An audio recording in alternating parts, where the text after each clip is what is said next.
আপনারা দেখতে পাচ্ছেন হাইকোর্টের বি গেটের এটা এন্ট্রান্স। এখানে পুলিশ কিওস্ক আছে এবং এই যদি আমি করিডোরটাকে দেখাতে চাই তাহলে এই হচ্ছে বি গেটের এন্ট্রান্স, অর্থাৎ ওই যে মানুষজন যাতায়াত করছেন, চেয়ার পাতা আছে, ওখানে পুলিশ থাকেন, পুলিশ বসে আছেন দেখতেই পাচ্ছেন। এবার এই হচ্ছে করিডোর, আমি পুরো করিডোরটা দেখানোর চেষ্টা করছি। এই করিডোর থেকে কিন্তু সবাই হাঁটাচলা করেন লিটিগেন্টরা, এবং এখানে বিভিন্ন পার্সোনালিটিস তারা ইন্টারভিউ দেন, বিশেষ করে অ্যাডভোকেটরা এবং অন্যান্য কেউ। এটা অলিখিতভাবে হাইকোর্টে সবাই জানেন, সব জাস্টিসরাও জানেন যে এখানে ইন্টারভিউ দেওয়া হয়। কিন্তু স্যার, বিগত 27 তারিখে দেখা গেল আলী আফজল চাঁদের উপরে একটা আক্রমণ নেমে এসেছে, এবং তারপর দেখা গেল ঠিক তার পরের দিনেই রোজিনা অর্থাৎ বঙ্গ টিভির যিনি সঞ্চালিকা, তার কর্ণধার, তার উপরে আক্রমণ নেমে এসছে।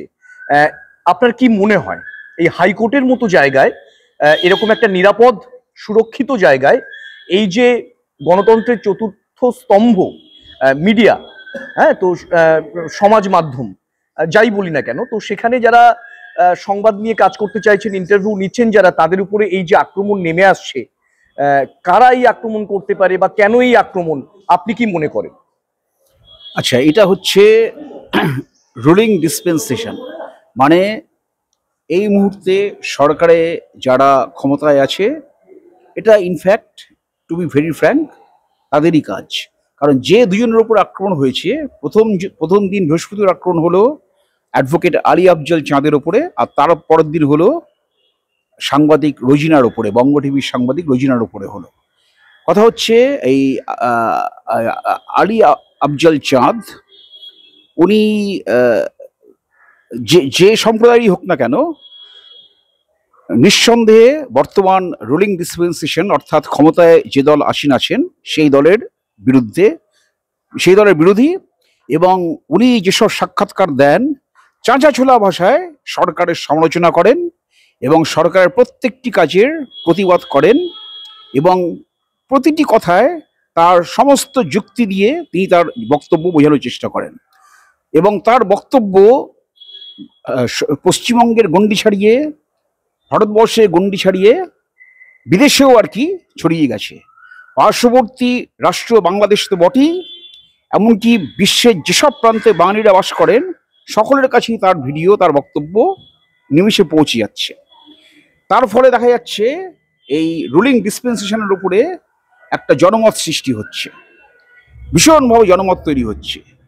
এই জনমতটা যাতে তৈরি না হয়, উনি যাতে চাঁচাছোলা ভাষায় বর্তমান শাসক দলকে এইভাবে আক্রমণ না করতে পারেন, তারই আর কি মানে প্রতিবাদ বা একটা বিস্ফোরণ হিসেবে এখানকার যে ওই শাসক দলের যেসব শাসক দল সমর্থিত আইনজীবীরা তার উপরে অতর্কিতে আক্রমণ চালিয়েছিলেন, এবং তারা এটাও দাবি করেছিলেন যে আমাদের প্রধান বিচারপতি এখানে এই ধরনের সাক্ষাৎকার দিতে নিষেধাজ্ঞা জারি করেছেন।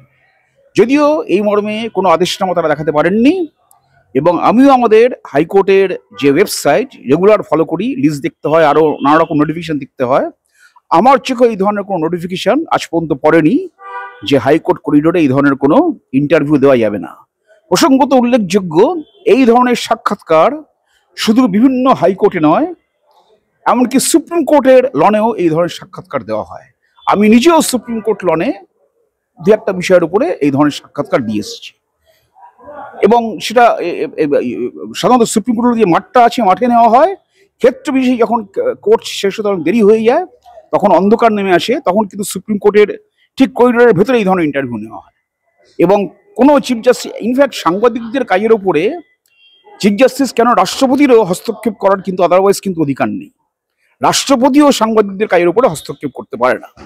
তা যাই হোক, তৃণমূলপন্থী এ গ্রুপ অফ লয়ার্স তারা আর কি হঠাৎ আর কি এই ব্যাপারটার উপরে আর কি ক্রমাগত চাঁচাছোলা ভাষায় আক্রমণ, এবং আক্রমণটা যে মানে বিভ্রান্তকর বা উল্টোপাল্টা তিনি বলছেন ব্যাপারটা তাও নয়, যেটুকু বলছেন একবার সঠিকই বলছেন, হঠাৎ তার উপর একটা আক্রমণ নেমে এলো। স্যার, রোজিনা বঙ্গ টিভির যে মহিলা সাংবাদিক, রোজিনার উপরেও কিন্তু আক্রমণ করা হয়েছে। পরের দিন আর কি, পরের দিন আবার যখন ইন্টারভিউ দেওয়ার প্রস্তুতি চলছে, তখন যখন উনি চ্যালেঞ্জ করলেন যে দেখান তো এই ধরনের কোনো নিষেধাজ্ঞা জারি করা হয়েছে কিনা, তখন আর কি ওর ওই তৃণমূলপন্থী আইনজীবীরা বোঝে না এই ধরনের কোনো জারি করা হয়নি, তখন আবার ওনার কাছ থেকে সরি বলে ক্ষমা চেয়ে নিলেন যে এই ধরনের কিছু হয়নি। ওনাকে একটা মৃদু রিকোয়েস্ট করেছেন যে আপনি এরকম চাচা ছোলা ভাষা আমাদের আক্রমণ করবেন না, তাতে আমাদের অসুবিধা হচ্ছে, এরকম একটা রিকোয়েস্ট করা হয়েছে, যেহেতু অ্যাডভোকেট কমিউনিটি সেম ফ্র্যাটার্নিটি বলে। যাই হোক, এই জিনিসটা রোজিনা আবার কাভার করছিল এই জিনিসটা তার নিজের মোবাইল টিভি দিয়ে এইটা দেখে তখন আবার রোজিনার উপর আক্রমণ শুরু হয়েছে। তার মোবাইল টোবাইল কেড়ে নেওয়া হয়, তাকে দারুণভাবে হ্যাকেল করা হয়, মারধরও করা হয়। খুব আনফর্চুনেট, হাইকোর্ট চত্বরে, ইনফ্যাক্ট হাইকোর্ট বিল্ডিং এর ভেতরে এই ধরনের ঘটনা এবং আইনজীবীদের দ্বারা সংগঠিত, ভেরি আনফর্চুনেট। এবং এফআইআরও দায়ের করা হয়েছে আমাদের হেয়ার স্ট্রিট পুলিশ স্টেশনে। তা এই ধরনের ঘটনা খুবই অনভিপ্রেত, এই ধরনের ঘটনা ঘটা উচিত নয়।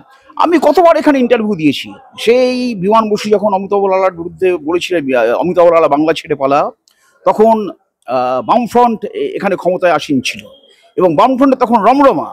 তা আমি যখন বলতাম আমি চাচা ছোলা অবশ্যই আক্রমণ করতাম, একটা সিটিং জাজ তার বিরুদ্ধে একজন বামফ্রন্টের চেয়ারম্যান এই ধরনের কথা বলবেন, অমিতাভ লালা বাংলা ছেড়েওয়ালা, আমি তো চাচা ছোলা অবশ্যই আক্রমণ করেছি এবং হাইকোর্ট ডেকে পাঠিয়েছিল। তাহলে যখন যেটা হবে সেটা তো বলতেই হবে, আইন তো সকলের ঊর্ধ্বে। ঠিক এক্স্যাক্টলি কোর্টে যেটা হচ্ছে বা হতে চলেছে আমাকে তো সেই অনুযায়ী ব্রিফিং দিতে হবে। আমি তো কোনো পার্টি বা কিছু করিনি।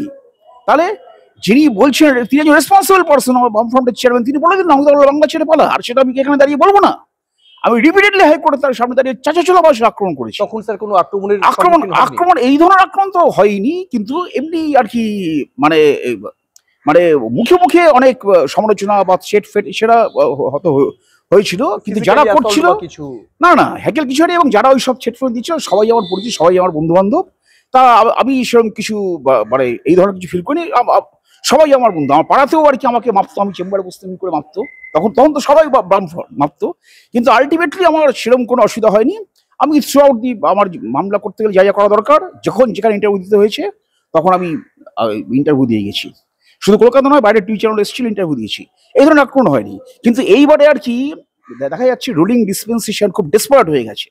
সব চ্যানেলে দেখা যাচ্ছে ওনার বিরুদ্ধে সবাই কথা বলছে, শুধু এরা দুজন নয়, অন্য যেখানে যখন ইন্টারভিউ হচ্ছে সবাই রুলিং ডিসপেন্সেশন এগেনস্ট একতরফা বলে চলেছে, যেখানে যা হচ্ছে একতরফা বলে চলেছে। এইটা আর কি ওনারা সহ্য করতে পারছেন না, ব্যাপারটা ওনাদের সহ্য সীমা বাইরে চলে গেল, তার জন্য দুমদাম করে লয়ারের উপরে অ্যাটাক হয়ে গেল। খুব আনফর্চুনেট। স্যার 2026-এ আসন্ন বিধানসভা নির্বাচন, হ্যাঁ, এবং ঠিক দেখা যাচ্ছে এই সময়টা মানে ভোটের দামামা তো প্রায় বেজে গেছে নিশ্চয়ই। এবার সেই জায়গায় সরকারের বিরুদ্ধে যারা খুব বেশি সমালোচনা করেন, যেমন আলী আফজল চাঁদ অ্যাডভোকেট, কিংবা এই যে বঙ্গ টিভির রোজিনাও অনেক সংবাদ পরিবেশন করেন যেখানে সরকারের গঠনমূলক সমালোচনা করেন, তো দেখা যাচ্ছে এই মানুষগুলোর উপরেই আক্রমণ নেমে আসছে, সেটা কারোর মাধ্যমে, অ্যাডভোকেট রূপী কেউ কোনো পার্টির ক্যাডার হোক কিংবা কোনো অ্যাডভোকেট দলীয় কোনো সমর্থনে কোনো অ্যাডভোকেটের মাধ্যমেই হোক। এইটাকে আপনি কিভাবে দেখছেন? তার মানে কি এই 26-এর ইলেকশনে এই যে বক্তাদের বক্তব্য বা এই চ্যানেলে ইউটিউবে যে ধরনের বক্তারা বক্তব্য আপনারা রাখছেন তাদের বক্তব্য কি প্রভাবিত করতে পারে? মানে কোথাও বিরোধীদের কি খুব ম্যান্ডেট দিতে পারে, এরকম ভয় কি শাসক দল পেয়ে যাচ্ছে? হ্যাঁ, এই ধরনের আর কি আশঙ্কায় শাসক দল করছে, কারণ ইউটিউবের এই বক্তব্য, ইউটিউবের প্রভাব সুদূর প্রসারী, এটা একটা পরীক্ষিত সত্য। ইউটিউবে যা যা দেখানো হয়, বিশেষ করে নিউজ আইটেমগুলো ছোট্টর উপর দেখানো হয়, তো টিভি চ্যানেলের নিউজ দেখার চাইতেও ইউটিউবের নিউজ কিন্তু বহু লোকে দেখে। ম্যাডাম নিজেও আমি দেখি, এই যে বাংলাদেশে এত সব ঘটনা সংঘটিত হচ্ছে সবই তো আমি ইউটিউবে দেখছি, একদম নিজেকে আপ টু ডেট রাখছি। বাংলাদেশ টিভি চ্যানেল থেকে আসে না। শুধু তাই নয়, ইউটিউবে দেশ বিদেশের খবর পাওয়া যায় এবং ইউটিউবে এই ধরনের বক্তব্যগুলো দারুণভাবে পপুলার হয়েছে সমাজ মাধ্যমে প্রত্যেকের কাছে, এবং প্রত্যেকে খুব মনোযোগ সহকারে এই আলী আফজল চাঁদ বা অন্যান্য যারা বক্তব্য দেন খুব মনোযোগ সহকারে মাইনুটলি দেখে এবং শেয়ার করে, ছড়িয়ে যায়, মানে লাখে লাখে ছড়িয়ে যাচ্ছে মুহূর্তে। হ্যাঁ, আমি কি শাসক দল কোথাও ভয় পাচ্ছে? ভয় পাচ্ছে, কিছু আর কি একটা আশঙ্কা করছে, ওর জন্য আর কি তারা আর কি মানে 1 বছর আগে থেকেই তারা সাবধান হওয়ার জন্য চেষ্টা করছে, এটাই আর কি। স্যার শেষ প্রশ্ন, আপনাকেও আমি এই হাইকোর্টের করিডোর, এই করিডোরেই আক্রমণ হয়েছে বক্তা এবং মিডিয়া পার্সনদের উপরে, তো সেখানে আপনিও ইন্টারভিউ দিচ্ছেন, আপনি কি একজন সিনিয়র অ্যাডভোকেট হিসেবে অনারেবল ক্যালকাটা হাইকোর্টের কোথাও কি ভয় পাচ্ছেন বা না, একটু কি না, আপনার মধ্যে কোনো দুশ্চিন্তা না হচ্ছে? না না, certainly not. I do not care for anybody. এবং আমার 32-33 বছর প্র্যাকটিস হয়ে গেল। আমি বহু বহু কেসে বহু ব্যাপারে নানা রকম ইন্টারভিউ দিয়েছি। হ্যাঁ, আমার কোনোদিন কোনো কিছু ভয় লাগেনি। এমন একটা সময় ছিল তখন, এখন তো সমস্ত মিডিয়ার একজন দুজন করে রিপ্রেজেন্টেটিভ এখানে থাকেন। একটা সময় ছিল যখন ইলেকট্রনিক মিডিয়া কোনো রিপ্রেজেন্টেটিভ পার্মানেন্টলি হাইকোর্টে থাকতো না, যখন স্পেসিফিক কোনো খবর হতো তখন তারা ছুটে আসতো। সেই সময় আমি আমার নিজের কেস ছাড়া অন্যান্য কেসেও আমাকে ইন্টারভিউ দিয়ে আমাকে বলতে হতো এই হয়েছে এই হয়েছে, বলতে হতো নিজের কেস ছাড়া, মানে রোজই আমাকে বলতে হতো। তাহলে যখন যে কেস যেমন হতো আমি সেইভাবেই বলতাম। তাহলে এদের ভয় পাওয়ার কি আছে? আমি তো এক্সাক্ট ব্রিফিংটাই দিচ্ছি, ভয় পাওয়ার কোনো ব্যাপার নেই তো। এবং আইনি কোনো সমস্যা নেই বলেই না আপনি না, মনে আইনি করেন? কোনো সমস্যা নেই। ঠিক এক্সাক্ট ব্রিফিংটা যদি দেওয়া হয়, কোর্ট রিপোর্টিং অত সোজা নয়। ঠিক কোর্টে যেটা ঘটেছে সেটাই আমি যদি বলি, তার প্রবলেমটা কোথায়? আমি তো উল্টো পাল্টা জিনিসটাকে মানে মানে অর্নামেন্টিং করে মানে ফুলিয়ে ফাপিয়ে বলছি না। এক্স্যাক্টলি যেটা সংঘটিত হয়েছে সেটা আমি বলছি। সঙ্গে আমার নিজস্ব কিছু মতামত আমি বলতে পারি, সেটা আমি বলতেই পারি। বা যদি যদি কোনো মনে হয় যে খানিকটা সমালোচনা করা দরকার, সেটাও করতে পারি। Fair criticism is not content of court.